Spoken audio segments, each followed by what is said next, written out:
Bismillahirrahmanirrahim. Assalamualaikum warahmatullahi wabarakatuh. Perkenalkan, nama saya Muhammad Ridwan. Saya perwakilan dari kelompok 1. Di sini saya akan menjelaskan tentang keamanan komputer dan jaringan.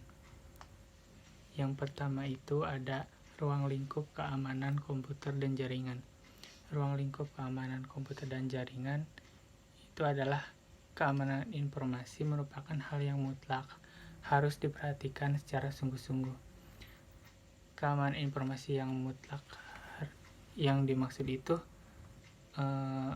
menyangkut dengan kebijakan, prosedur, proses, dan aktivitas untuk melindungi informasi dari berbagai jenis ancaman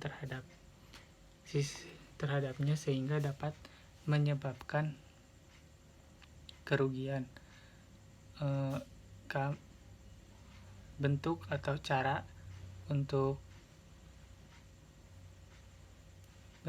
cara yang harus dilakukan yaitu yang pertama itu adalah kerahasiaan, yang kedua itu ada integritas, yang ketiga itu ada ketersediaan. Di sini saya hanya menjelaskan atau menyebutkan poin-poinnya saja. Untuk lebih ingin tahu bisa di pause aja. Yang kedua itu ada autentifikasi pemakai. Kebanyakan proteksi didasarkan asumsi sistem mengetahui identitas pemakai. Ada 3 cara, yaitu yang pertama sesuatu yang diketahui pemakai, misalnya password, kombinasi kunci, nama kecil, dan lain-lain.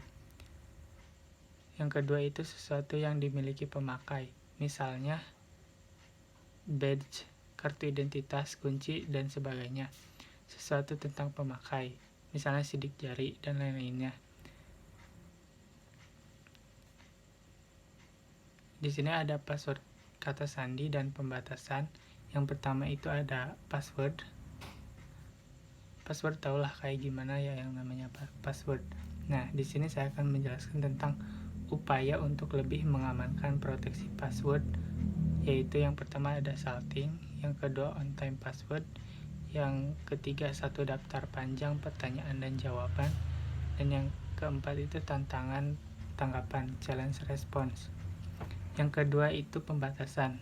Nah, pembatasan ini dilakukan untuk memperkecil peluang penembusan oleh pemakai yang tidak diotorisasi. Yang pertama itu ada pembatasan login, misalnya pada terminal tertentu, hanya diperbolehkannya pada terminal tertentu ataupun waktu dan hari tertentu.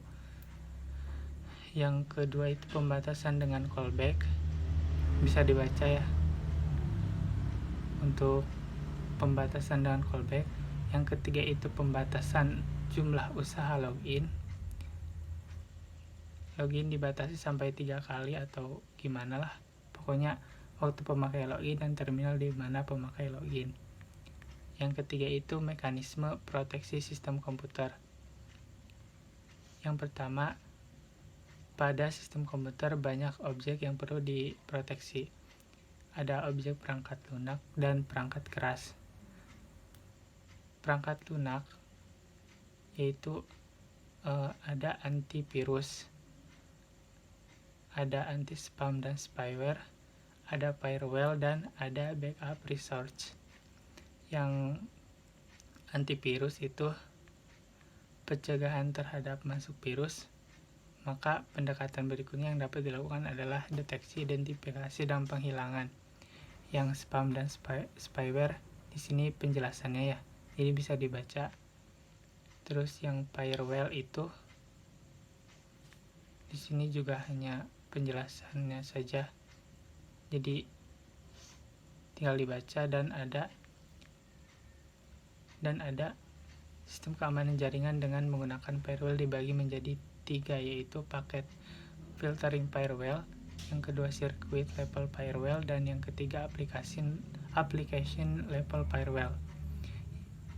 Nah, yang ini yang backup resource tinggal dibaca aja ya, karena udah ada. Terus yang keempat itu program-program jahat. Ancaman canggih terhadap sistem komputer adalah program yang mengeksploitasi kelemahan sistem komputer. Dibagi menjadi dua kategori, yaitu program yang memerlukan program inang, yang kedua program yang tidak memerlukan program inang. Pembagian atau taksonomi Bowles menghasilkan tipe-tipe program jahat sebagai berikut. Yang pertama itu bakteria, yang kedua logic bomb, dan yang ketiga itu virus. Yang kelima, perangkat lunak keamanan sistem. Perangkat lunak keamanan sistem merupakan segala bentuk program komputer yang dirancang untuk memperkuat keamanan informasi. Jenis-jenisnya itu ada control access, di sini ada anti-keylogger, anti-malware, anti-spyware, dan computer aided dispatch. Yang kedua itu ada firewall, ada manajemen informasi keamanan, rekaman, perangkat lunak anti-subversi, lunak anti-bobol, dan lunak antivirus. Dan lain juga sebagainya, banyak. Terus yang terakhir atau yang keenam itu adalah keamanan dan pengawasan. Di jaringan berkabel tradisional, kontrol akses sangat sederhana. Jika seseorang punya akses langsung ke komputer atau jaringan, peraturan berubah secara signifikan untuk jaringan nirkabel. Jangan pernah berpikiran kalau gelombang radio secara sederhana berhenti di ujung batas rumah Anda. Biasanya tak masuk akal untuk percaya pada semua user di jaringan. Dan kesalahan sederhana dari para user jujur bisa membawa kerusakan yang signifikan ke operasi jaringan. Sebagai arsitek jaringan, sasaran kamu adalah menyediakan komunikasi pribadi di antara user-user sah dari jaringan. Ketika Anda memilih pilihan keamanan untuk jaringan Anda, ingatlah bahwa di atas semuanya, jaringan itu ada agar para user bisa berkomunikasi satu sama lain. Keamanan itu penting, tetapi seharusnya tidak menghalangi pemakaian user jaringan juga. Mungkin itu saja pemaparan materi dari kelompok 1 tentang keamanan komputer dan jaringan. Kurang lebihnya saya mohon maaf. Bila taufiq wal hidayah. Wassalamualaikum warahmatullahi wabarakatuh.